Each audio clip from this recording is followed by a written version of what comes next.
Hi, hello, welcome to my channel, welcome to my little crafty vlog sort of thing where I talk about what I've been up to crafting wise and how it's going with things and life and crafting.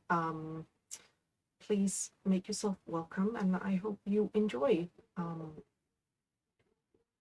that's a dog. You probably can't hear that, but it was a dog. It's been a while. I have actually spent quite a lot of time filming a sort of stash vlog tour thing. It's really long. It took me a really long time to film, and I haven't even looked at the footage yet because honestly, I'm a little bit worried it's really bad. And part of that is just it took so long that I definitely come off as a bit delirious at the end. I feel like I felt quite delirious at the end, and at least some of the last footage will be quite dark, which I don't maybe think is super nice to look at, but I will eventually look at it and I'll go through the stash drawer. The whole point of it was to like go through all my yarn, both for me, but also it's content, right? But also so that you can see what I have. And then I wanted to use the there's a spreadsheet made by YouTuber Nitty Natty that she shared publicly to sort of have an overview of your stash, and I think it's really good. I've made a few additions so that it works for my purposes, but part of it was so that I could put it up there and I had a better overview. Because of my neurodivergence, I find it really hard to sort of sort through my stuff and remember what I have. The other reason I wanted to do this was because there's quite a few that quite a lot for my stash I've already made plans for. And I think I've just changed my mind about what I want to make with those things. Both in terms of I already own certain patterns and I'd like to use the yarn for patterns I actually own. And other things it's just I look at the pattern and I'm like, it's a good pattern, there's nothing wrong with it, but it's not what I want to make anymore. So that will come up eventually. I'll pull myself together and do it. I'm going on holiday next week with family, so it definitely won't happen then. But maybe after then I'll go and have a look at all that. I guess I'll go through my projects. I've had quite a few projects since we last spoke. I actually will start with a sewing project. I think I talked in a few videos about how I really wanted to pick up sewing again after having done a little bit of sewing here and there. So like 2 skirts. I've tried and failed at sewing a dress at least, no, twice.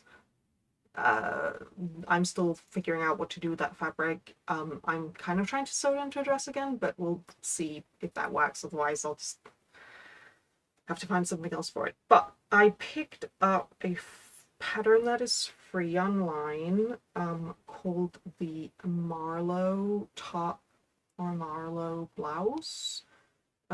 It's on the website Seamworks. I will put everything I'm talking about down in the description box. So there will be links for everything. But this is how far I've gotten. That's the wrong side. I, perhaps erroneously, but I think it's been good practice for me, have decided that I wanted to do this blouse with French seams. So that means that basically you hide the seams away. So this is the inside of the wrong side of the fabric. I thought this was a lot more sheer than it is. Is that the right word? I thought you could see through it a lot more easily. But it actually has some thickness to it. But I can't be bothered to take out all the seams and stuff and redo it. And I think it'll be fine. The thing is, I want to finish it before we go off on holiday. I'd really like to have this as a thing I can wear on holiday. So this is how it looks. I'm not going to try it on because I think it'll just look weird. It's a bit bulky, again, because of the decisions I've made around the sort of shoulder and neck area, there it might potentially be possible to just like cut into this bit, which is where you have a bunch of bunching up, and then it won't bunch as much because I've cut it open. But yeah, it's going to be really cute. I have already managed to burn it a little bit, the fabric. I am hoping that this will go away in either vinegar solution and have it in a tub and clean it with vinegar. If not, I'll have to use a bleach of some kind, dilution, bleach dilution. But yeah, this is a really easy pattern. I found it super easy to sew, and it's really satisfying. I haven't sewn a blouse before or shirt of any kind, so it's very satisfying to be able to sew something like that. Did I say it's? I'm using bed sheets. We had a pair that had a tear in it. The rest of the sheet is fine, and so I thought I could use it to make a shirt. I really like. I know some people don't enjoy using bed sheets and stuff for like clothes, and I think there is both positives and negatives to doing that. But I don't like wasting things. And this is a situation like if we'd gotten a stain on the bedsheet or whatever, I would have been fine still using it, or again trying to clean out the stain. But when it's a tear like that, the sort of tear it was the sort where like I wouldn't have been able to fix it, and it wouldn't have been like either unraveled or would have been annoying to be able to feel the mend on it. But when you cut out something like a shirt or something, you can just cut around the tear and you don't ignore that part of the fabric, right? I think I have just enough left of that bedsheet to maybe make a little like not a chemise, or is it a chemise? Yeah, a little like shift or a little chemise, a quite short one. I don't think I can make a long one. It is a double bed like bed sheet, so I should be able to do that, and that'd be really nice. Then I really feel like I've used it for a lot of stuff. But that's the sewing I've been up to. Then I have a few different projects I've been working on. Nothing has been finished quite yet. Oops. So I've shown off this times. No, a few times, only once, I think. I've talked about how on my reel I'm spinning up this merino in this coppery color that I got for free with the reel. If you think it looks a bit uneven, I'm not saying I'm like the best spinner in the world, because I'm not. I'm self-taught, and I'm not like, I haven't spun that much.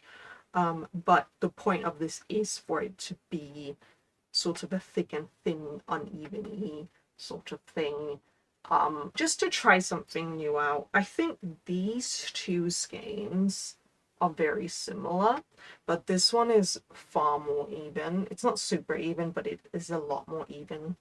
I'll try to show them up close. Give you plenty of time to see. The thing is, yeah, I don't know if I like that one of them is that different, but I'll figure it out. I still have a bit left. I think I weighed it. So at that point, I still had some on one of the bobbins. So the thin bobbin, obviously, I have loads. So I had to keep spinning up the thick ply. And I think last time I weighed it, I had about 150 grams left. I'm hoping that there'll be enough of this to knit a vest. It's not the nicest and softest merino, and I am fairly good with sort of more prickly yarns. There's many words for that. More more rough yarns, but this one has a sort of rough feeling that I'm not sure I think is really nice for me to have quite like right next to my skin. And that's fine. So I think a vest could be really nice, because I never wear vests sort of on my bare body. I always have like a shirt underneath. That's the vibe I like. But yeah, I don't think I can make a decision about that before I've finished and know how much I have to work with, and then I'll have to work up a swatch. But this has been really enjoyable to work on for me. Staying in the spinning sphere, I have been working on these little rolags. I'll show you. This one's a bit falling apart. I have a little box. This is my little box of sort of scrappy yarn rolags. So for example, this one I have out now, and it's just these tiny little rolags that I make myself on my carders of all of my little itty bitty cut off yarn bits.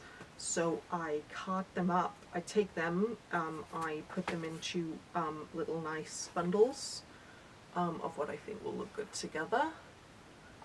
Let's see, what do we have down here? I'll show you a few more.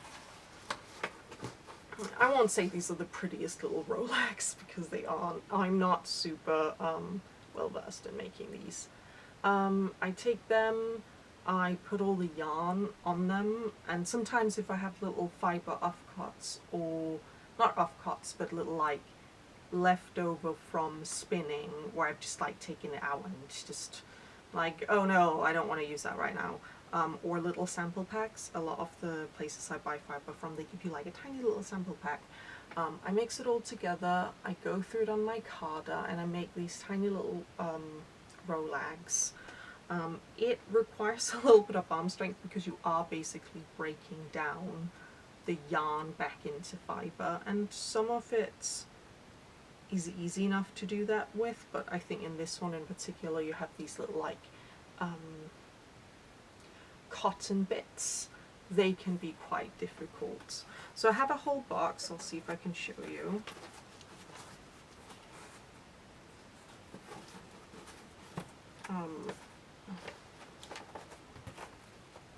I have a whole box. Can you see that properly? Just of these little ones I've made. It's been a lot of fun. I'm trying to hide my face actually, just so that I know it's not focusing on me. It's been a lot of fun to do. When I told my mum about it, she was like, that's so exciting, you should show people how you do it. So if you'd like me to show you how I do it, I'd be glad to. Just be aware that I am not like very, again, I'm self-taught even in that department, and I am not the most experienced, but I do have a method, and I maybe have some tips I can give you. But I'll show you the finished project because I've spun some of it up. I didn't bring the spindle I'm doing it on, so I'm not doing this on my wheel. I'm doing it on I have like a Scottish Celtic drop spindle called a Dilgan, something like that. I must admit my Gaelic isn't maybe quite up to snuff, but that's okay. And I find it to be quite a fun one to do little projects on. I haven't done really big ones, but I've made all of these tiny little ones. I'll show you like this. They're all really cute. I quite like this sort of look. It's quite good fun. There is no rhyme and reason. I'm just doing some nonsense. I'm not sure what I'll use them for. That's a good question, isn't it? I was thinking a bit of using them for a like sort of rag scrap rug. That could be fun. But there's always that in between of like, oh, is it too nice now that I've spent so much time on it? And we live somewhere right now where if I was making that sort of thing, we'd probably use it for the bathroom, which I don't think would be very fun for me. And because we have carpets everywhere, this is a rented flat and it's carpeted, we can't just rip it out, even though I wanted to so very badly. So I think sort of like a rag scrappy rug I would rather do when we live somewhere else. but you could also like weave it and make some sort of wall hanging, a little tapestry. I think that could be really nice too. That could be really lovely with all the textures and colors. So those are the two spinning projects I've been working on.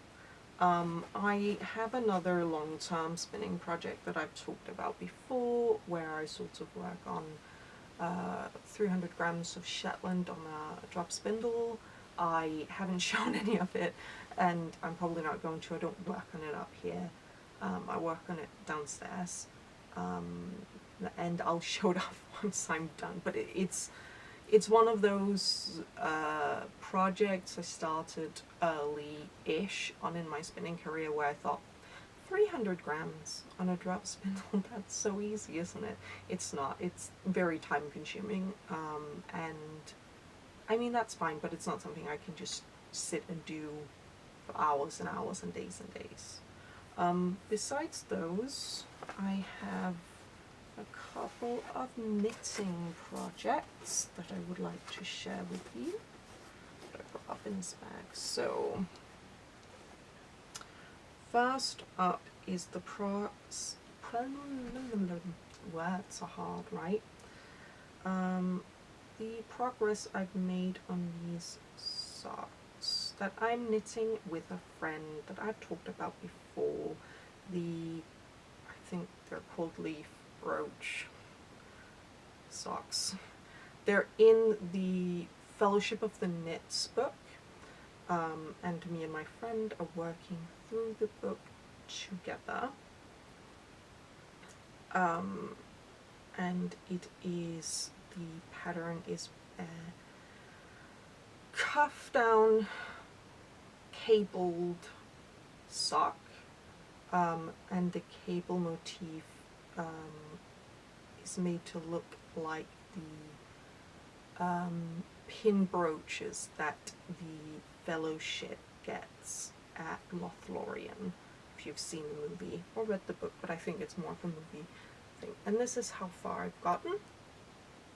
So I finished the cable motif on the one sock, just this one sock, so it's going to look like this when I put it on. The leg feels a bit long for me, for what I tend to like, but that's okay. I didn't feel like I could make any changes, alterations to the cable motif. I think if I'd done any, it wouldn't have looked very good. Now we get to doing the gusset and heel and all of that fun stuff, if you know anything about making socks. And I have wide feet and I have flat feet. So I just need to keep in mind that I can't entirely follow the pattern, because then there's probably not enough space around the heel for my feet to get in, or if there is, it'll be really tight and uncomfortable. Like, I've talked before about how I like my socks to be quite slouchy. I would like to never wear socks autistic person.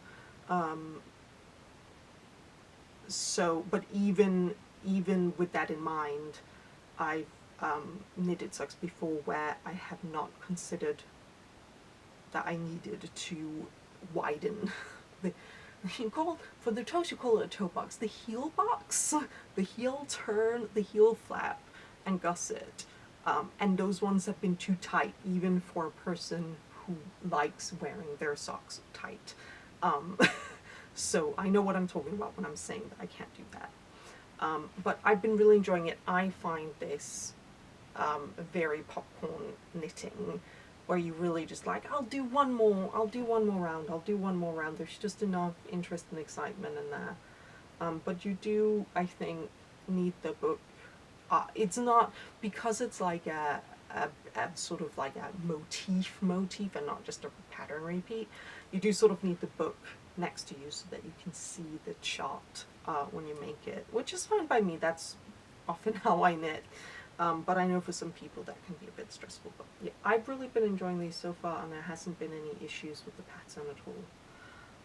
And I'm hoping to get the sock number 1 at least finished first, because then I can maybe take some notes and see what I think, if I need to do any alterations on the second one. I know that that's sort of an odd thing to do for some people, because I think a lot of people really like that both of their socks are identical, which makes sense. But if it's just small changes I have to make, that's fine by me. The next project I'd like to share is a jumper I've worked on and talked about before. It is a pattern by Jennifer Steingass, and it's called, that's a great question. It is called the Meadow Moon jumper, top or sweater. It is a collarwork yoke sweater. I'm doing quite a few alterations because I don't like where the split for the arms is on these sorts of jumpers. But I've had this yarn prepped for this project, and I've owned the pattern for quite a few years now, and I think it is beautiful. But yeah, it's one where I've just had to do a few alterations. Just looking at the schematic, it's one of those where it really teaches you need to remember to look at the schematic and the measurement it says, and figure out whether that works for you and your body type. Whether you need it to be smaller or bigger, or have more ease or less ease. It's not always super easy, but I was fortunate enough that it was fairly simple for me, but depending on your body type, it might actually, it's not always that easy. This pattern, oh, there's a little feather. This pattern has one big problem for me, and it is that, and I've talked about this before, but so you work it top down, which is quite normal for modern sort of circular yoke patterns, but the cast on is the same for all but two of the smallest sizes, which means that if you do one of the biggest sizes, it's going to fit very differently than what you see on the photos on Ravelry, the project photos of the the original sample. But this is how far I've come.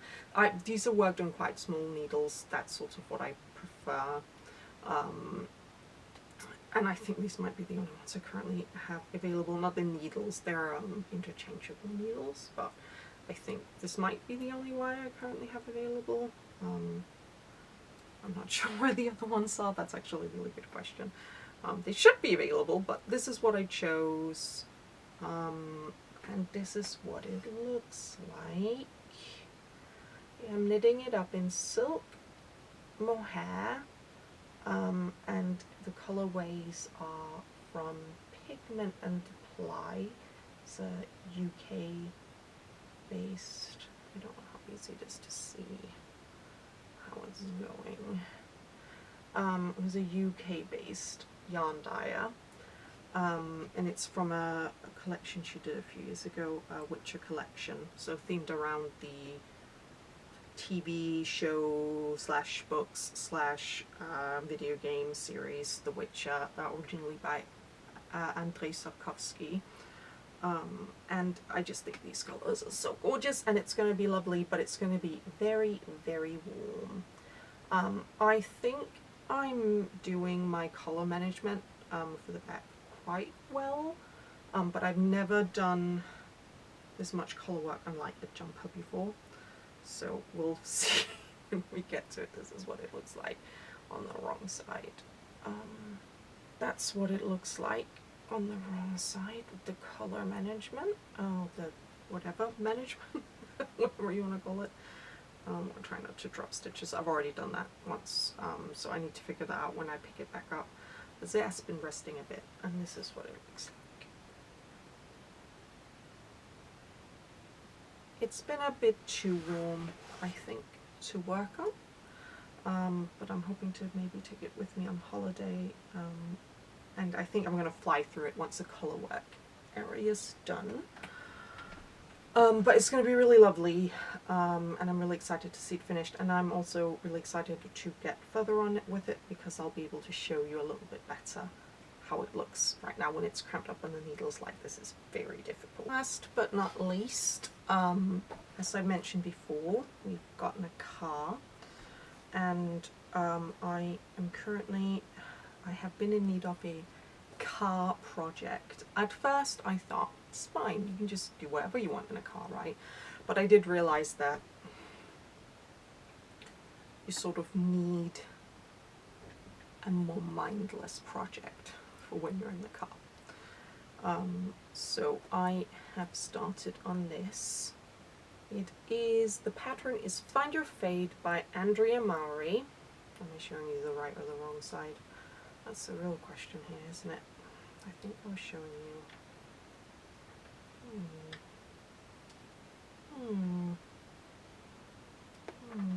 That's the right side, at least I think it is.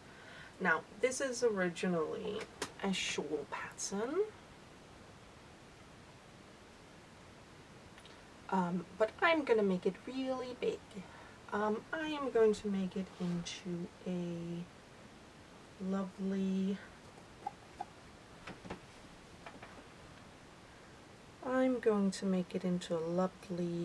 beautiful car blanket. Or at least I think that now, but I might make it into a just a normal blanket. I have a load of these leftovers, over kilos worth, as far as I'm aware. I originally had a different scrappy blanket project in mind, but I've sort of fallen out of love with that.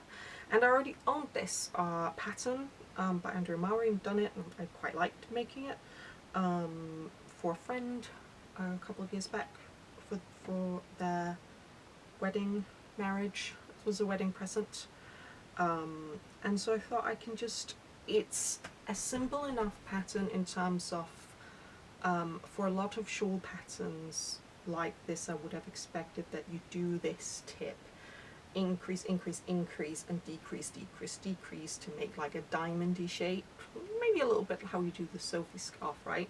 But you just keep working, like you keep increasing until a certain point, and then you just keep working the same pattern repeat, which is the section that's a garter section, and then the section that's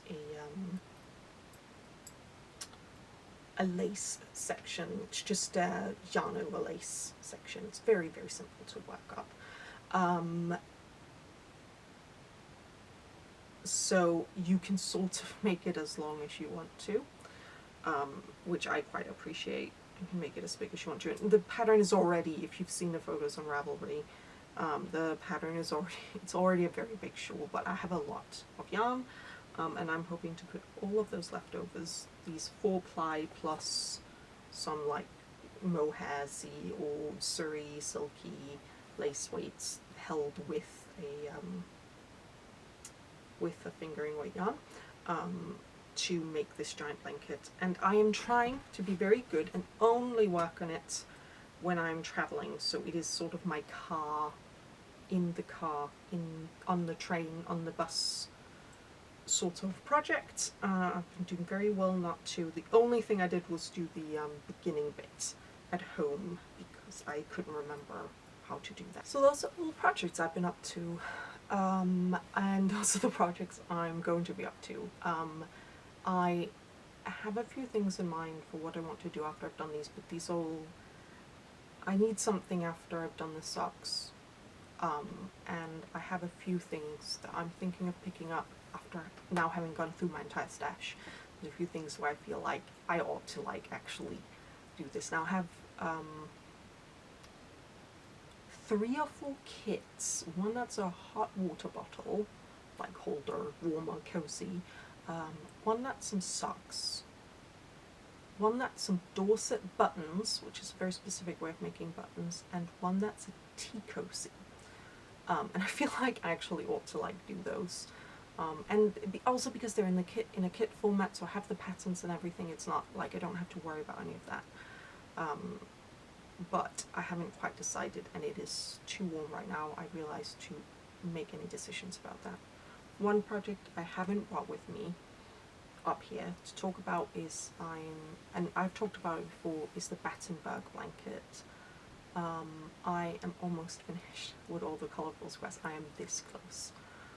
I think I only have to make 40 or so more of them, 30 maybe, 40 or 30 more. And then I'll be done with the colourful squares and I'll be joining them up, do a join as you go method with the white yarn. I will show all of those off, not all of them, but I'll show that off and stuff once I've finished all the colourful squares, and I'll take all of them up and show you how many I have, and we can laugh about that. But besides that, I don't really have any like plans for what I'm going to be doing other than just working on these things, really. That's all. I guess now I want to talk a little bit about what else I've been up to. So we've had a couple of pretty slow days, working up to going on holiday. We've both had some projects. Like I said, I have the shirt that I've been sewing that I really wanted to get done. My partner has some projects that he really wants to finish to bring with him on the holiday. But we have found time to watch some movies. I think we've been slacking a bit off on that recently. We have a tendency to rewatch a lot of things, which is fine, but you know, I think we'd sort of forgotten the enjoyment of watching a new thing, especially a new movie. So first up, we watched Project Hail Mary, because we have access through family to Amazon Prime. And we were like, you know what, everybody's been talking about it for ages, let's just watch it. And gosh darn it, I wanted to not like it because I really like being a contrarian. It's one of the reasons I didn't watch Star Wars or Lord of the Rings until I was like a proper adult. Because I was like, everybody's telling me I have to watch it, especially boys, so I don't want to watch it, I'm too cool for that. And I had a little bit of that with Project Hail Mary. I also have a little bit of an issue with Andy Weir. He's, that's the person who, that's the author of the book that the movie's based on. He's, there's nothing wrong with, like, he hasn't done anything morally reprehensible, in case you're worried about that, but he's just a bit of a weird dude. He's one of those socially liberal but fiscally conservative guys that is a political view that does not make any sense to me, and I don't think it makes logical sense to view the world in that way. It's difficult to be socially liberal without also being fiscally liberal. I mean, I'm not a liberal, I'm a leftist. It's like quite far leftist, but that doesn't matter. But I really enjoyed The Martian. I think the humor is really great, and so we watched it just to see what it was about, and we both really loved it. It was really funny. I don't know if it's a sort of also a quirk or a part of Andy Weir's original writing style, but I remember also thinking The Martian was quite funny, so I have a feeling it's not just an adaptation choice, but like actually part of his writing style. I quite like his humor, it's very enjoyable, and it's also a very emotional and beautiful movie, I think.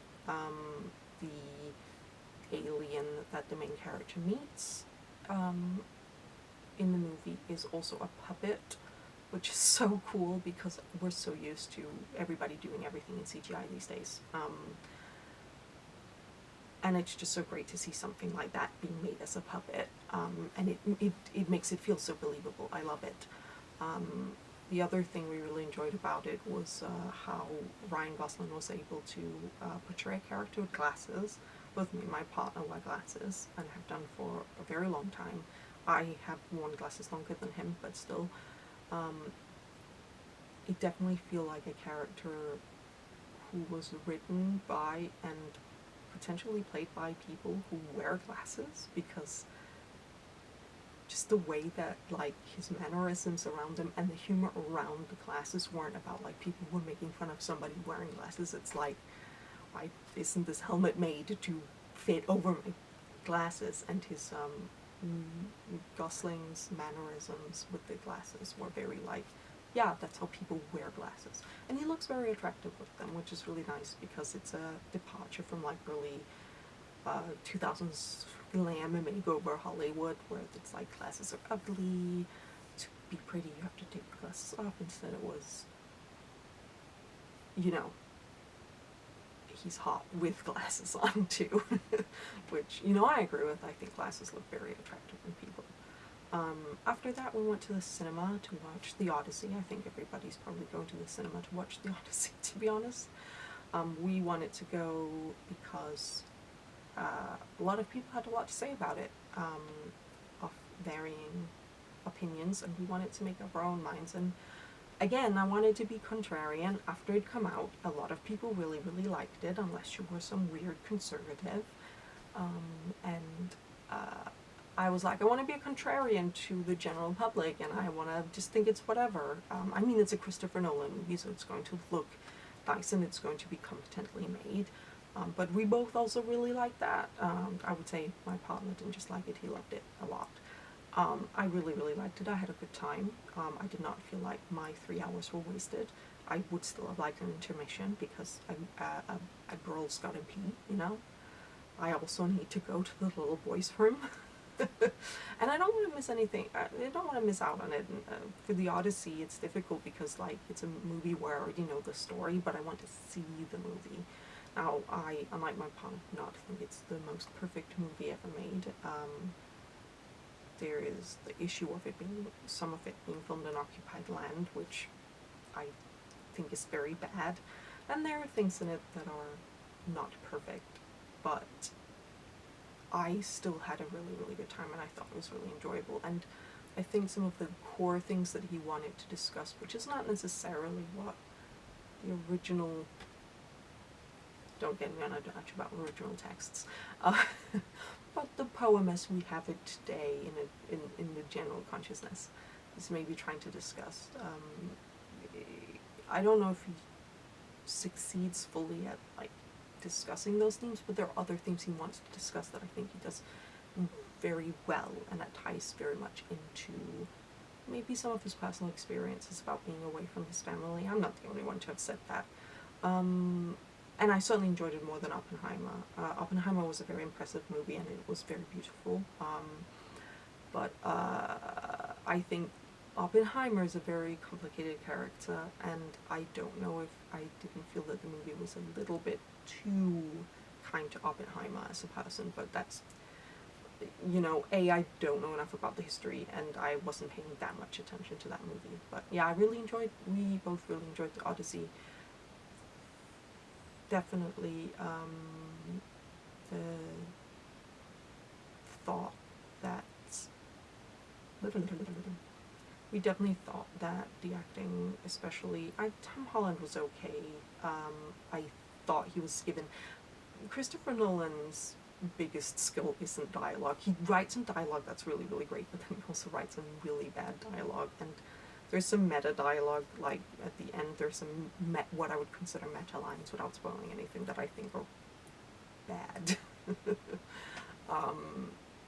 But the actor who plays Menelaus did so well. He was so good in that role, and the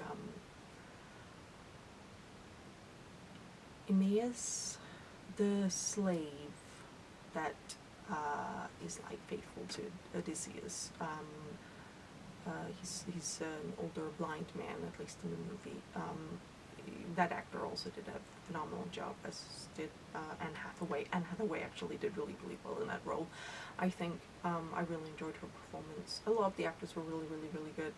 I'm not like the biggest Matt Damon fan, but like, I mean, he's not a bad actor, so like it was fine. But it was just, yeah, I think it was a really emotional movie. It's a good time. Costuming was okay. It was fine.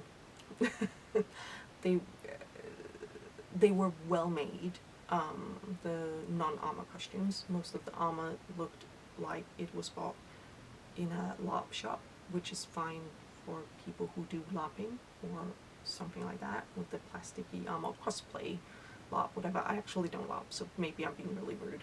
I'm sorry about that. Um, but yeah, I think just the standout piece to me was also Agamemnon's. I think it doesn't convey, it's not very well conveyed in like the trailers and the still photos from the movie, but in the movie that piece of armor does its job very well in conveying just how terrifying Agamemnon is as a character to the other characters, which was really enjoyable and really gave a lot of presence to him as a character and as a king in the story, and solidified his sort of thematic place and role in the movie. But yeah, so we really enjoyed it. It has its ups and downs. It's not like a perfect movie. I think people just overblew how good and or bad it was going to be, and in specific areas. But it's also, it's a Christopher Nolan movie. If you enjoy Christopher Nolan movies, you're probably going to enjoy this. If you don't, you're not. And if you have a lot of strong opinions about the Odyssey, you're also probably not going to enjoy it. You're gonna have the same experience I had watching Guillermo del Toro's Frankenstein, and Guillermo del Toro is my favorite director, and Frankenstein is one of my favorite books, and I did not like that adaptation, and it is not Guillermo's fault. It's just that what I want is never going to be made, and that's okay. But yeah, that's all we've been up to. As I said, we're going on holiday next week. We're going away with family. It's going to be really enjoyable, and I think I might take my camera with me and take some footage. It'll be the first like long trip we take with a car, so that'll be a really good test. But other than that, I don't have much more to say. I'm hoping to be back with you in about 2 weeks to share my progress and some life updates. Bye!